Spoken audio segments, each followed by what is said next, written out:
Hello my dear students, हम आशा करते हैं कि आप सब बहुत अच्छे से पढ़ाई कर रहे होंगे और सारे कॉन्सेप्ट आपको बहुत अच्छे से समझ में आ रहे हैं। अगर कोई भी कॉन्सेप्ट में आपको डाउट आ रहा है, कोई कॉन्सेप्ट क्लियर नहीं हो रहा है, तो आप इमीडिएटली हमें कमेंट कर सकते हैं। हम इमीडिएटली आपका रिस्पॉन्ड करेंगे।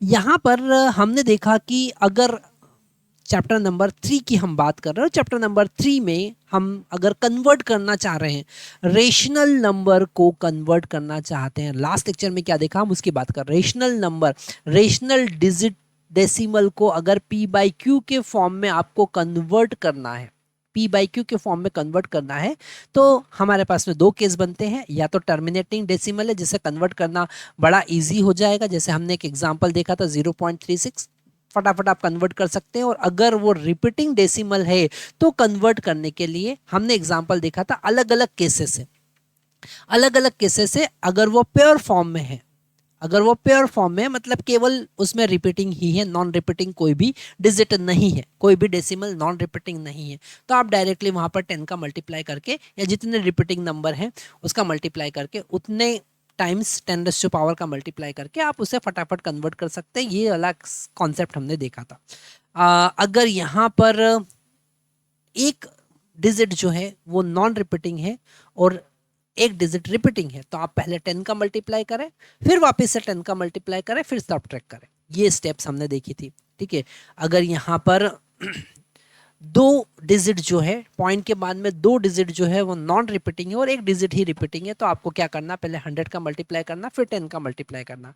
पर आज जो हम बात करने वाले हैं वो एग्जाम्पल नंबर 3 की बात करेंगे। एग्जाम्पल नंबर 3 में हमको कन्वर्ट करना है 2.4537 बार। तो यहाँ पर ये जो 37 है ये ही रिपीटिंग है। और यहाँ पर हमको ये पता चल रहा है, यहाँ पर हमको ये पता चल रहा है कि दो नंबर जो हैं, जैसे डेसिमल के बाद में दो नंबर नॉन डिजिटिंग है, 45 जो नॉन रिपीटिंग है, और 37 जो है वो रिपीटिंग है। अब आपको क्या करना पड़ेगा, क्योंकि यहाँ पर दो नंबर जो है वो नॉन रिपीटिंग है, तो पहले 100 का मल्टीप्लाई करना पड़ेगा, फिर वापस से 100 का मल्टीप्लाई करना पड़ेगा, क्योंकि दो डिजिट वापस से रिपीटिंग है। ठीक है, तो वो यही करना है कि स्टेप नंबर 1 में तो सबसे पहले x कंसीडर करो, x इज इक्वल टू 2.4537 बार। इसको x कंसीडर कर लिया नंबर को, फिर उसमें 100 का मल्टीप्लाई किया, क्योंकि 45 दो डिजिट जो है वो नॉन रिपीटिंग है।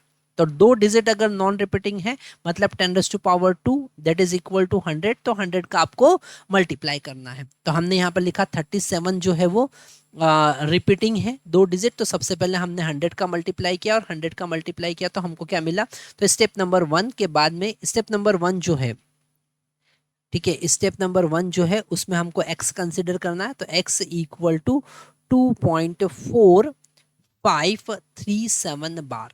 ठीक है, ये हमने x कंसिडर कर लिया। अब स्टेप नंबर 2, स्टेप नंबर 2 में क्या करना है, स्टेप नंबर 2 में क्योंकि यहाँ पर पॉइंट के बाद में दो डिजिट जो है नॉन रिपीटिंग है, तो 100 का मल्टीप्लाई करना, तो दोनों साइड हमने 100 का मल्टीप्लाई कर दिया, ये 100x हो गया और ये हो गया 245.37 बार, है ना। हमको हमेशा क्या करना है, हमेशा जो रिपीटिंग नंबर है उसके जस्ट पहले पॉइंट आना चाहिए, ऐसा काम करना है, इसलिए हमने 100 का मल्टीप्लाई किया।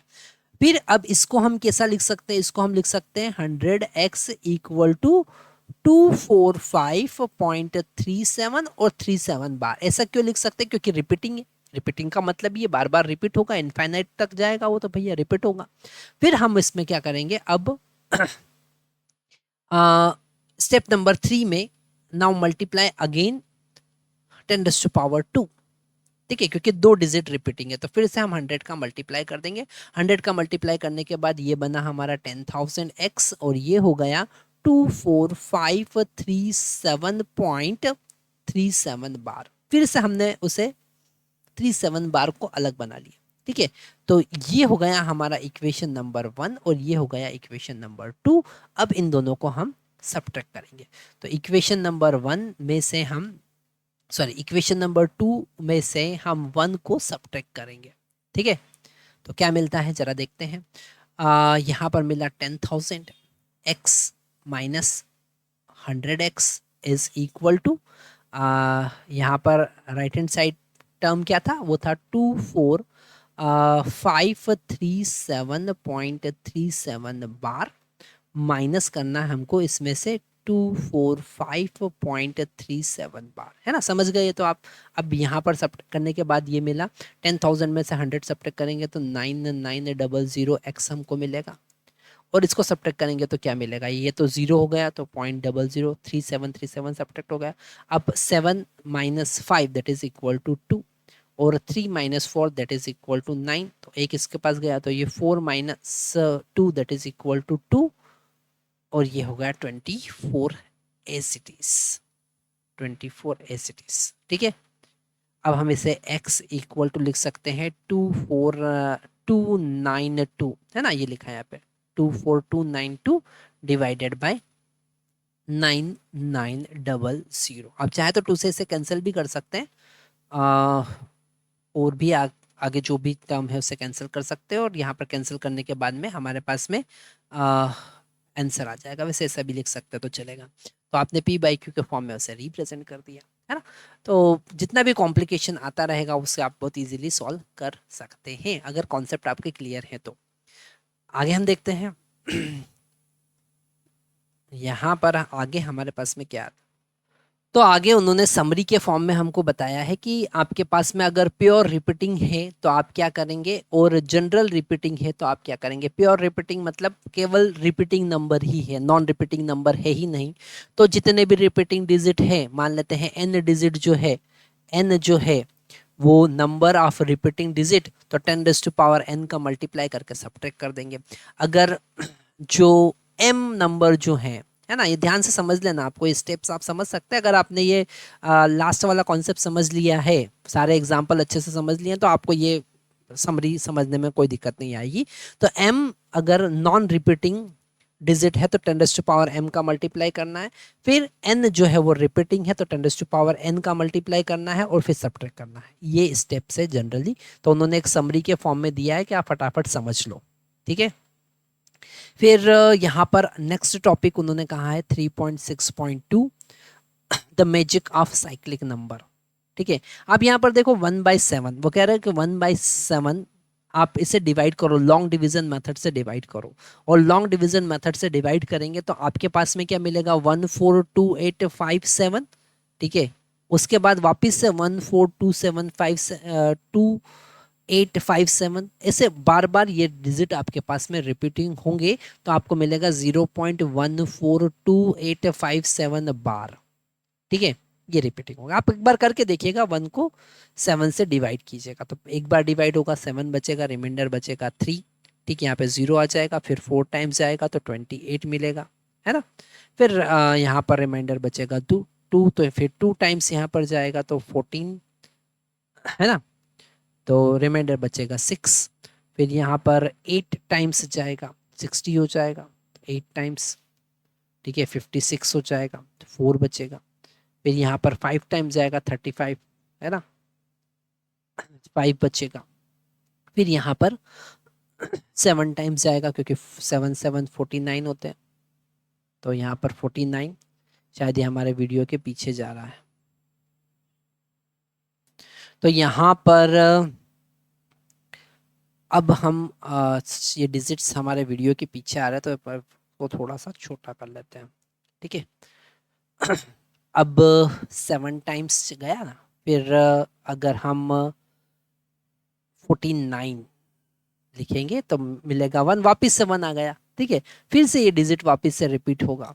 ठीक है, तो यहाँ पर वो कह रहे हैं कि इसे हमने ये बार के फॉर्म में लिख दिया। The repeating block 142857 is one of the mathematics most fascinating gem, a cyclic number, a cyclic number. ठीक है, तो ये साइक्लिक पैटर्न बड़ा इंटरेस्टिंग है। अगर जैसे हम 142857 इंटू 1 का मल्टीप्लाई करते हैं तो हमको वही डिजिट यहाँ पर मिलता है ना। अगर हम 2 का मल्टीप्लाई करेंगे, जैसे ही 2 का मल्टीप्लाई करेंगे तो आगे की 2 डिजिट जो है वो पीछे शिफ्ट हो जाएगी। ठीक है, तो ये आगे के 14 जो है वो पीछे की तरफ शिफ्ट हो गए, हमको मिला 285714। 3 का मल्टीप्लाई करेंगे तो एक डिजिट पीछे शिफ्ट होगा। ठीक है, तो यहाँ पर 42857 और लास्ट में आ गया 1। फिर अगर 4 का मल्टीप्लाई करेंगे तो आप देखेंगे आगे की 4 डिजिट जो है वो पीछे शिफ्ट होगी। ठीक है, तो आगे की 4 डिजिट यहाँ पर ये पीछे शिफ्ट हो गई। साइकिल चलता रहेगा। 5 का मल्टीप्लाई करेंगे तो आप देखेंगे यहाँ पर आगे की 1 2 3 4 5 डिजिट जो है वो पीछे की तरफ शिफ्ट हो गई। ठीक है, फिर 6 का मल्टीप्लाई करेंगे तो आगे की 3 डिजिट जो है ना, वो 1 4 2 3 डिजिट जो है वो पीछे की तरफ शिफ्ट हो गई। तो ऐसा साइकिल चलता रहेगा। ठीक है, बड़ा इंटरेस्टिंग है ना, साइक्लिक पैटर्न हमको मिलता है। The same digit simply shift in cycle cyclic circle. This beautiful internal structure is the hallmark of rational number 1/7। ये 1/7 को बड़ा इंटरेस्टिंग बना देता है, क्योंकि यहाँ पर क्या होता है, साइक्लिक पैटर्न हमको मिलता है। ठीक है, तो हमने यहाँ पर रेशनल नंबर के बारे में बहुत सारी चीज़ें देख ली।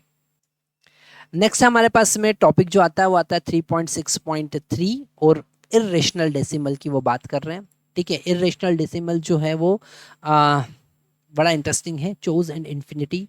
Irrational number however possess decimal expansion that never and never repeat. ठीक है, कभी एंड भी नहीं होते, रिपीट भी नहीं होते। रेशनल नंबर तो हमने देख लिया, अब इर्रेशनल नंबर को अगर देखेंगे तो वो रिपीट भी नहीं होंगे और यहाँ पर एंड भी नहीं होते। No cycle block, no pattern that loop forever. जैसे √2 की बात करें, चलता जाएगा, कोई उसका सीक्वेंस ही नहीं है। ठीक है, पाई की बात करें, कोई सीक्वेंस नहीं है कि आप प्रेडिक्ट नहीं कर पाएंगे कि आगे क्या आने वाला है, वो प्रेडिक्शन उसका कोई पॉसिबिलिटी नहीं है। तो इस टाइप के नंबर्स भी होते हैं, इरेशनल नंबर भी होते हैं, और उनमें कोई भी पॉसिबिलिटी हमको नहीं मिलती। नेक्स्ट हमारे पास में आता है एक्सरसाइज। तो हम नेक्स्ट वीडियो में एक्सरसाइज आपके पास में लेके आएंगे, एक्सरसाइज के सारे क्वेश्चंस। ठीक है, हम सॉल्व करने वाले हैं। मीनवाइल आप भी एक बार इस वीडियो के बाद में, क्योंकि हमने अभी तक सारे कॉन्सेप्ट तो देख लिए हैं, अब आपको क्या करना है, अब आपको यहाँ पर देख लेना है कि एक्सरसाइज के क्वेश्चंस आपसे बन रहे हैं कि नहीं बन रहे हैं, और फिर आप वो एक्सरसाइज के क्वेश्चंस के वीडियो देखेंगे तो आप क्रॉस चेक कर सकते हैं कि कितना आपको समझ में आया, कितना नहीं समझ में आया। अभी के लिए बाय बाय, फिर हम वापस से कल मिलते हैं। Thank you very much.